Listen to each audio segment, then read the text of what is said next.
Hello friends, how you going? Hopefully you have had an incredible, 7 weeks of this Lent series, and we are at the final week, which means we're almost up to Easter time. Yeah. And we thought that myself and Melody, who wrote the final little thing on here, would have a little chat today about some thoughts as we head into Easter. First off, for people who may not know who you are, Melody, who are you? Yes, well, I'm Melody. I'm part of the team here at Tearfund. I head up the communications and education team and have the privilege of getting to pull together resources like the Lent series each year, really helping to connect faith and justice for people like yourselves, Christians around Australia and even around the world who engage with Tearfund all the time, which is really cool. And so basically this thing wouldn't happen if it wasn't for Melody. That's what we're saying. Team effort. Of course, team effort. But yes, not to mention people like yourselves contributing as well. Yes. If you saw the promotional video that was put together for this series, it features an incredible piece of work by you. Thank you. Joel. Tell us a little bit about yourself. Yeah, so I've been the artist ambassador for Tearfund for many years now. And I'm a poet and a writer and performer and speaker and all those kind of things. But my absolute love is trying to communicate things that are hard to communicate through poetry, through words. And so being invited to bring together that first initial piece around love and what love means to me. And the beautiful video, I loved the video work, the visuals that came together with that, of depicting the moment of choosing to stop and breathe and step into this Lent series, but really stopping and breathing and stepping into love and allowing our inner lives to be transformed by love. Is a hard thing to do in the rush and pace and craziness. Yes. Which I'm sure it is. I mean, you start your what do we call these? Little write-ups, little reflections. Yep. You start your little reflections talking about your kids. So you're obviously a mum, am. which relates to that video really well. This stressed out mum. Tell me a little bit about mumming and stepping into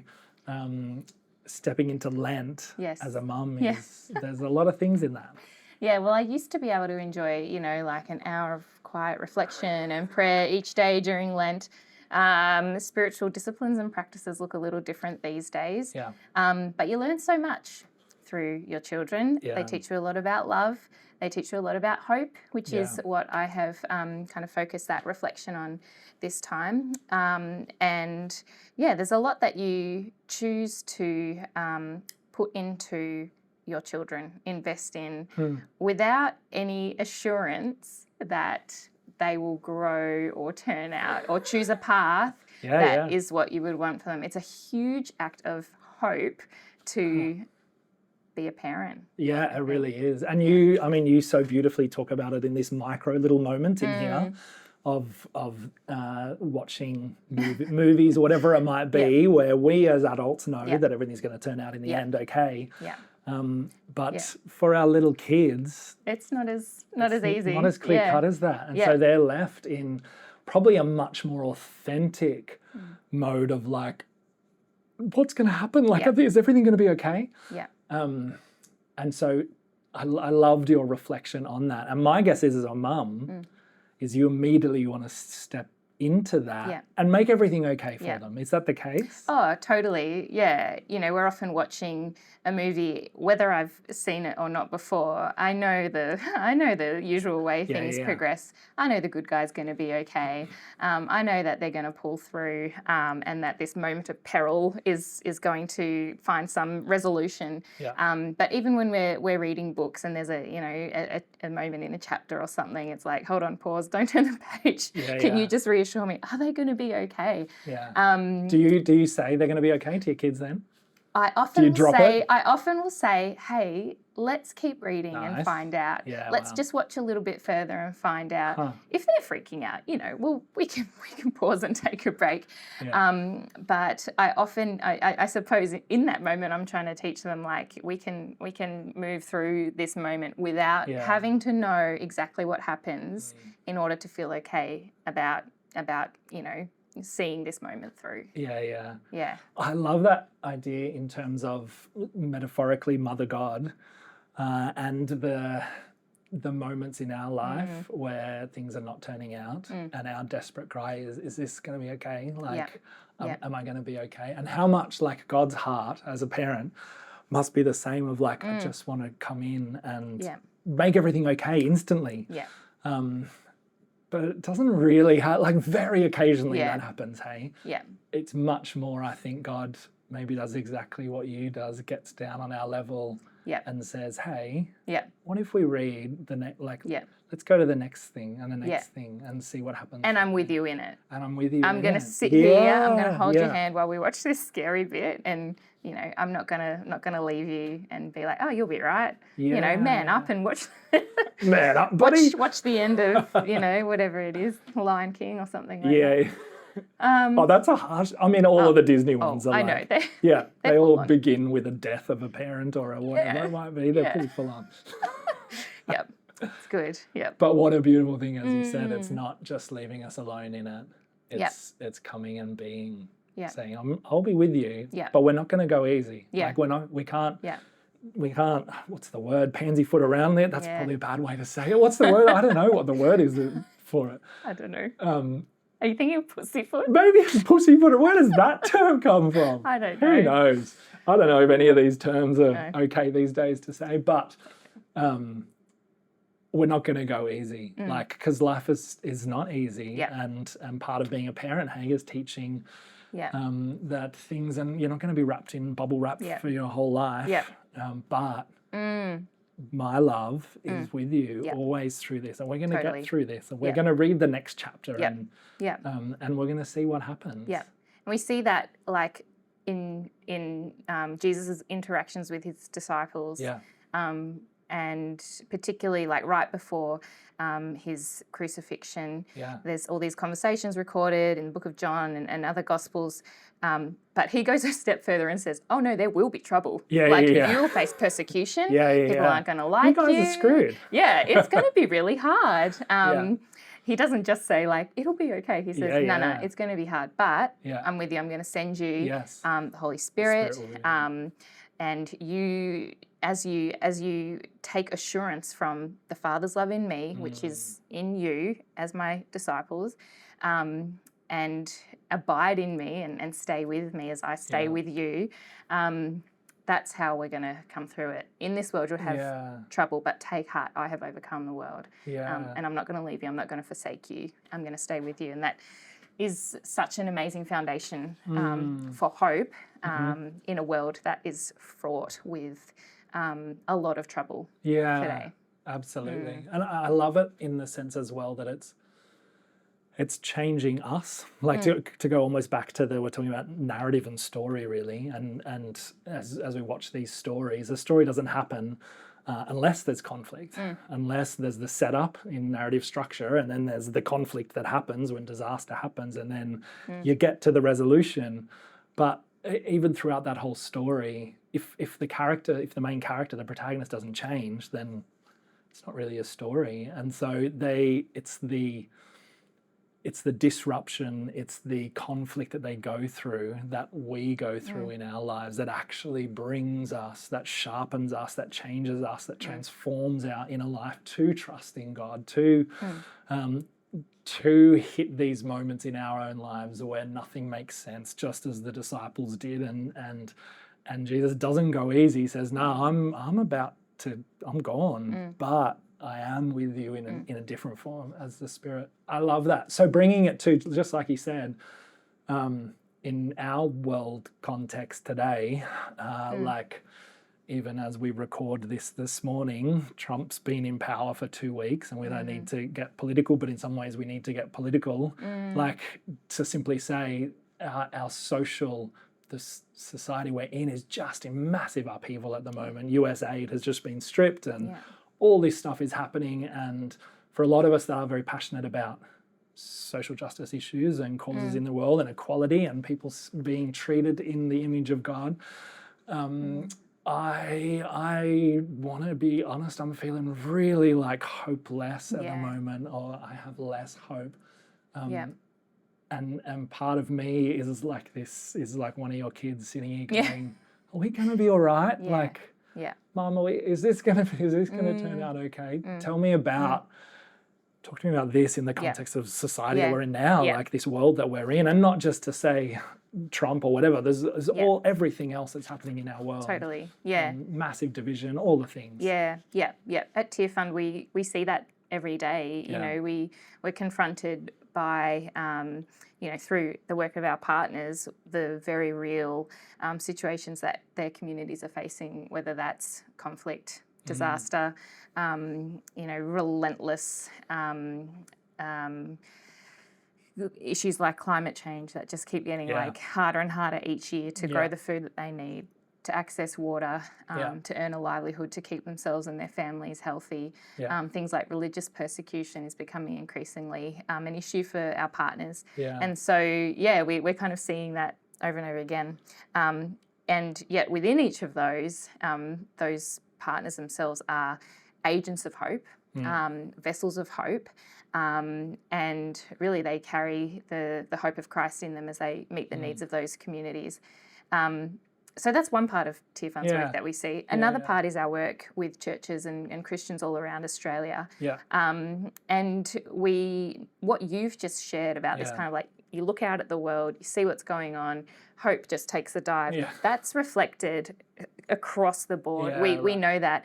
We've done research that has shown that, and others have as well, through things like the Global Hope Report. And so it's clear that actually hopelessness is a real issue for our society today. Part of that is because people feel quite distant from the issues themselves, and because of that, they don't have agency to do anything about it. They feel like, oh, what can I possibly do to make a difference? Part of it is a lack of understanding around what those solutions can be, and it all just kind of creates this fog and this block to seeing the path ahead, which again is what that reflection talks about in that part of 1 Corinthians 13. Like, we're peering through a mist, we're trying to see through this fog. Like, how the heck is this stuff going? And it creates this sense of hopelessness. Squinting in a fog, you wrote. I love that phrase. We're in the midst of this, feeling all these things, feeling that sense of hopelessness, like the mist has gathered around us. What for those who are watching, for those who are engaging, who have been engaging for the last 7 weeks as we come to Easter, reflecting on the moment where the mist was probably the most dense, and the darkness fell. For a number of hours there was no darkness as Jesus was killed. Even in the midst of that death, we find the greatest hope in the worst darkness, the worst mist. What does it look like for us to join, to trust that God is clearing the mist, and it may not be today and it may not be tomorrow, but that original death and resurrection of Christ cleared the mist. But the mist is still present and the mist is still here. How can we join God when we feel hopeless? What's happening in that moment that will help us clear the mist? That's what I'm asking. Great question. The death and resurrection of Christ is that ultimate example, isn't it, of like the absolute loss of hope, and everything seems lost, and how is it going to turn around? And yet that didn't hold him back from going through what was set before him. And we find ourselves in that moment basically every day, in the now and not yet. Like, we know that there's something promised to come. We know that we have a God who is making all things new, who has overcome, who holds ultimate victory. But most days we find ourselves, in that, on the other side, on the Good Friday side of things, right? Like, what's going on here? And so we have to be people who are willing to put our feet firmly in what is yet to come, while we find ourselves surrounded by the now and the mist. We have to be able to speak to, be prophets, prophetically imagine, God's kingdom come, the renewal and restoration He's bringing, not just as like that's coming down the track, but be agents of that here and now. Do what we can to act towards it, to express it in different forms of love and service to those around us and neighbours near and far, as a way of saying that's where we're putting our ultimate hope. That's that. There's some story, maybe it was Martin Luther, I can't remember, about like, if you knew their world was ending tomorrow, what would you do? And he says he'd plant a tree. Is that a story? Do you know that one? I didn't know that story. But that idea of like, planting a seed, planting a tree is such a hopeful thing. Yeah. Raising children is such a hopeful thing in a world that just seems to be going. Giving and serving towards things that you may not know if there's what the result will be. You might not have the be able to be part of the story right until the ending, but to do things as an act of faith and releasing that to God, all of those things are so helpful, and they kind of demonstrate and give evidence to what we're hoping for on the resurrection side of things, while we still find ourselves in that kind of Good Friday day to day. And so we see our partners doing that. Tearfund's partners around the world are doing that in the kind of work that they're doing, trying to help people access, basic things for their lives in conflict zones where, disruption and things might mean that they have to change tact, or something might undo the good work that they've started. Obviously, there's lots of really good thought that goes into developing those programs, but that work is done sometimes without guarantee that it will, lead to, everyone just having a great life in a year's time. But it's that constant showing up, it's being faithful, even when things aren't assured or certain. I think each of us has the call as followers of Jesus in our lives to be people of hope who live out that hope, and that is that is us walking forward in the mist. And when we walk forward in the mist, it kind of gives other people like that path to follow, kind of thing. They can see what's ahead, a meter or two ahead of them when someone else is ahead of them walking through that mist. And so I think that's a really timely and urgent invitation for anyone who has tasted and knows even just a little bit of that hope of Jesus, to be willing to walk forward in the mist, to act and take action in hope, in a way that allows other people to follow behind. Yeah, I love that, because it's kind of the twofold. It's almost like of what hope looks like. Like hope is the long journey. Yeah. It's the hoping for the third act finale, the resolution, and everything will be okay. That is what we're hoping. But the way that we play that out is we take the next step. Yeah. We take the next step, and we take the next step. Yeah, one at a time. I was just thinking, I've just started reading Lord of the Rings for the first time with my kids. Not for the first time for me, for the first time with my kids. Don't be silly, I've read it many times. But that set, like, I just so see that playing out. That in the midst of that story, the journey happens just one step at a time, from the door of a hobbit house, one step, and I think it's the same. It's those, it's the small acts, the accumulative small acts of justice. What's that one about the arc of justice throughout? There's both that long-term arc that we're hoping for, but the only way that our hope becomes a reality is the next step, the next step, the next step. Where's my phone? My phone's somewhere here. I took a photo of that quote, which is a very famous quote from Lord of the Rings, but it just fits so perfectly. I'm sure you've all heard it, but let me read it. when Frodo says, "I wish it need not have happened in my time," said Frodo. "So do I," said Gandalf. "So do all who live to see such times. But that's not for them to decide. All we have to decide is what to do with the time that is given us." Ugh. It's just such a beautiful summation, I think, of so much of what we've just been talking about. That, geez, I wish this didn't have to happen. Yes. So does everyone who has lived through the reality of the world. But the challenge is, what are we going to do with the time that is given us? What are we going to do? What are you going to do with the time that is given us? So as we bring this into land then, I've loved this chat. Maybe we can ask a question each of each other. Does that sound okay? Sounds to bring it home. Love it. I wonder, I was thinking about this final part of 1 Corinthians 13, that after all these things, and now these three remain, faith, hope, and love. But the greatest of these is love. For you, as we bring it into land, what's the next step? What does that look like? To trust in that love, to walk that love out.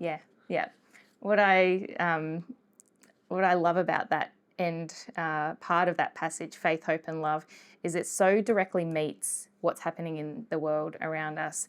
We have a world that is struggling and really suffering from division and uncertainty and a lack of hope, you know. And so to live hope where there's uncertainty, to live love where there's division, to live faith where there's just chaos and conflict, you know. Those things are, you know, it's what the world needed then, it's what the world needs now. You know, what the world needs now is love, but it needs the love of God at work in us. And the thing about love is that you can't live love on your own as an individual. I'm an introvert, I am, and I love time by myself. I particularly love quiet time and praying and reflecting and doing this kind of thing in my own space in the ways that I like. But I know that it's only going to go so far if I keep it in my little bubble. I have to be digging into this alongside other people. So to actually practice the transforming love that we've been talking about these last 7 weeks, I've got to do that alongside other people. And I know that there are ways that I can do that in my own community. But, you know, as someone who knows what's happening at Tearfund, we want to make opportunities for people to do that as well, to come alongside others who are asking these same kind of questions, who are looking at the world through a similar kind of lens and saying, hey, I want to be part of the positive change that's happening through Tearfund. We have plenty of opportunities for people to do that alongside each other, to learn, to take collective action, to make a greater impact because we're doing it side by side. So yeah, I'd love to encourage everyone to stay tuned into what's happening with Tearfund, to sign up to the email newsletter if you don't get it already, or check out the blogs that are on the website and things, and watch for ways that you can engage in loving, in continuing to be transformed and bring transformation beside us. And do you have a final question for me? I do. I want to come back to where we began, which was the poem that you wrote. You speak to this metaphor of driving through the dark and you know, going and not even realizing that you're driving in the dark. I think each of us have had our own little moments where we realise, oh, haven't turned the headlights on yet, you know. I've just been on autopilot. And maybe it's rushing around and doing the family things and the parent things. Maybe it's just, you know, getting caught up in wanting to make change and just signing up to everything and realising, what's actually motivating this? What for you helps to ensure that you're letting love breathe into you first before you breathe love out into the world? Maybe that's what's sustaining you or what's motivating you. I love it as well because it's like I'm the opposite of you. So I'm you're the introverted one who wants to be alone. I'm the extroverted one who's constantly out there, people doing and constantly. That's my life. I'm wanting to change the world. And I just go and go and go and go and go and go, not realizing that my car battery ran out a long time, that I'm about to run out of petrol. That doesn't happen often to me. And so my challenge, I think, as if your challenge was to step out of your self world, your just you isolated world, and put yourself out with people. Sometimes my challenge is almost the opposite, like to bring myself to slow down, to not have to change the world, even though it feels hopeless sometimes, and I just want to do something. I choose to stop, to slow down and stop. And for me, it's different as a creative and as a writer. It's practices often of writing. Writing and poetry is the way that I pray. It's, but whatever it is, I think it's being willing to choose, to find the little things in life, because it is often only the little times that we have, and we can get down on ourselves, or we don't have a half an hour quiet time in the morning or whatever, or we can just fill the little moments, intentionally choose to have the little moments and intentionally choose to fill them with deep, regenerative, recreative practices. Even if it's just having a nice cup of tea by yourself in the midst of the busy day, and being present in that moment, and not filling it with our devices, with scrolling, with whatever it might be, as it's so easy to do, but instead to intentionally choose to slow down, intentionally choose to fill the little moments with moments of meaning, something that's meaningful. And we just miss so much because we don't. And all these little moments, they come together to be our life. Life is lived in the little moments. And so for me, it's being aware of the little moments and stepping into them. I think is how I choose to let my inner world be transformed, so that I'm not constantly going. Yeah, it's good. Yeah. What a good chat. It's been great. As we lead into Easter. Easter's the next thing. Yeah, that's it. Well, thank you for sharing. Thank you for helping to, shape this series that we've put out. And thank you, everyone, for joining us for the last 7 weeks. It's been transformative. And we trust that the discussions that have had, the reflections, that they might be something that you keep returning to, coming back to in those little moments, and choosing to be transformed so that you can bring transformation with God's love at work in you.